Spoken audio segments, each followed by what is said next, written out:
నా పేరు నందిపాటి ప్రసాద్. రాంబాబు గారి విషయం ఫస్ట్ పేజీ నుంచి చివరి పేజీ దాకా నేను ఉన్నాను. అన్ని విషయాల్లో నేను పార్టిసిపేట్ చేశాను. బ్యాంక్ వాళ్ళని బ్రతిమలాడాం, పాడుకున్న వాళ్ళని బ్రతిమలాడాం, రామరాజు గారిని కలిసాము. రామరాజు గారు ముందు 40 లక్షలు సెటిల్ చేశారు. వాళ్ళు ఒప్పుకున్నాక రామరాజు గారు ఒక 10 రోజులు వాళ్ళ నియోజకవర్గంలో కార్యక్రమాల్లో ఉన్నారు. ఫోన్ చేస్తే అక్కడికి రమ్మన్నారు. మేము అక్కడికి వెళ్ళాం. అక్కడికి వెళ్తే రాత్రి 6 కాడి నుంచి 9 దాకా వాళ్ళతో చర్చలు జరిపాం. రామరాజు గారు మేమందరం కూర్చొని, వాళ్ళు 1,70,00,000 పాడినాళ్ళు, 1,50,00,000 ఇస్తే గానీ మేము వదులుకోని తిని చెప్పేసి అని వాళ్ళు డిమాండ్ చేశారు. డిమాండ్ చేస్తే రాంబాబు గారు ఇలేని పరిస్థితి. ఆయన అక్కడే ఏడిచాడు. ఏమండి, ఉన్న ఆధారం ఒకటే, ఆయన ఉన్న ఎకరం పొలంలో కళ్యాణ మండపం కట్టుకుంటే కరోనా వల్ల ఆయన కట్టలేకపోయాడు. దయచేసి మీరు కోఆపరేట్ చేయండి. పాడుకున్నాడు, బ్రతిలాడు. నేనైతే కాళ్ళు కూడా పట్టుకున్నా. అయినా కానీ వాళ్ళు కనికరించలా. ఏమండి, మాకు అనవసరం, మాకు వచ్చింది ఆక్షన్లో మాకు 1,50,00,000 ఎక్స్ట్రా ఇస్తే మేము పాడిన దాని మీద మీకు ఇస్తాం, లేదంటే మేము ఇది చేస్తాం అన్నారు. పాడుకున్నారు కదా, వెనకమాల 70 సెంట్ ఇంకా ఉంది. ఆ 70 సెంట్ కూడా తీసుకోమన్నాం. దాని వాల్యూ దాదాపు 2.5 కోట్లు ఉంటుంది. ఏమండి, 2.5 కోట్లు ఉంది, దీని వాల్యూ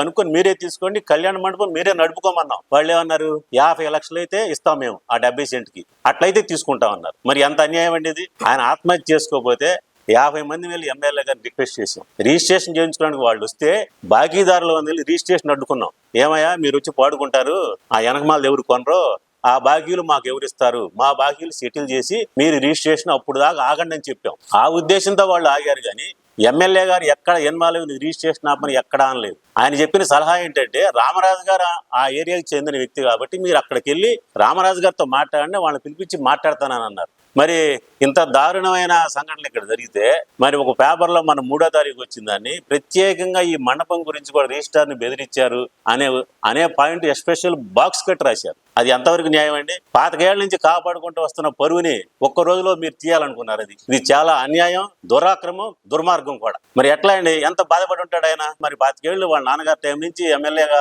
చేస్తున్నారు. వారు మినిస్ట్రీ వచ్చింది అనుకుంటున్నాం మేము నెక్స్ట్ టైము. ఈ టైంలో కొంతమంది వ్యక్తులు గూడు పుటాణి చేసి ఆయన పరపతిని డ్యామేజ్ చేయడానికి ప్రయత్నం చేస్తున్నారు. దయచేసి మీడియా మిత్రులు కూడా మీరు ఒక్కసారి ఆలోచించండి. ఇవన్నీ మీకు ఎవరైనా న్యూస్ చెప్పినప్పుడు ఒకసారి వారి దృష్టికి కూడా తీసుకెళ్ళండి. లేకపోతే మా నాయకులు, మోషన్ లాంటి నాయకులు ఉన్నారు, ఏమండి మీ ఎమ్మెల్యే గారి గురించి ఇలా వచ్చింది, ఏం చేద్దాం? మరి పేపర్లు ఏమంటున్నారు ఫలాని అంటే వాళ్ళకన్నీ తెలుసు మండల స్థాయి నాయకులకి. ఆ కొద్దిగా ఎంక్వైరీ చేసుకోండి. ఎమ్మెల్యే గారు డైరెక్ట్ గా ఎంక్వైరీ చేయకపోయినా ఇది మా మండల స్థాయి నాయకుల్ని ఎంక్వైరీ చేసి ఇట్లా వస్తుందండి అని చెప్పి వాళ్ళు ఆయన దృష్టికి తీసుకెళ్తారు. విషయాన్ని తీసుకెళ్ళినప్పుడు అప్పుడు ఆయన దాని గురించి మిమ్మల్ని పిలిచి వివరణ ఇచ్చి ప్రెస్ మీట్ పెట్టి చెప్తారు. అంతేగాని ఇంత అన్యాయంగా స్టేట్ న్యూస్ మొత్తం కవర్ అయ్యేటట్టు మీరు వేశారంటే, ఆయన ఎన్ని రోజుల నుంచి నిద్రపాటుగా రాత్రులు గడిపెట్టాడు. మరి వాళ్ళ నాన్నగారు ఎన్నాళ్ళ నుంచి కాపాడుకుంటూ వస్తున్నాడు ఈ పరపతిని.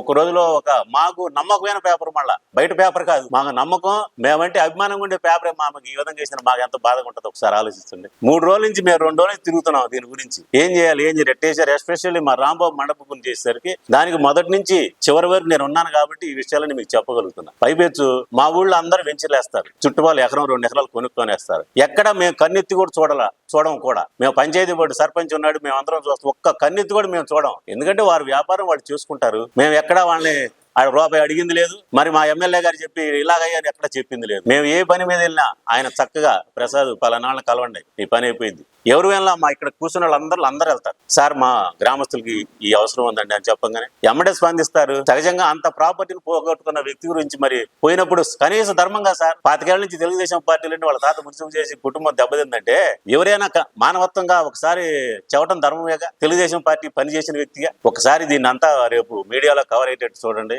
ఆయన ఇమేజ్ ని, పరపతిని డ్యామేజ్ చేయకుండా. ఆయనకి 30 సంవత్సరాల రాజకీయ చరిత్ర, వాళ్ళ నాన్నగారు 20 సంవత్సరాల రాజకీయ చరిత్ర ఉంది.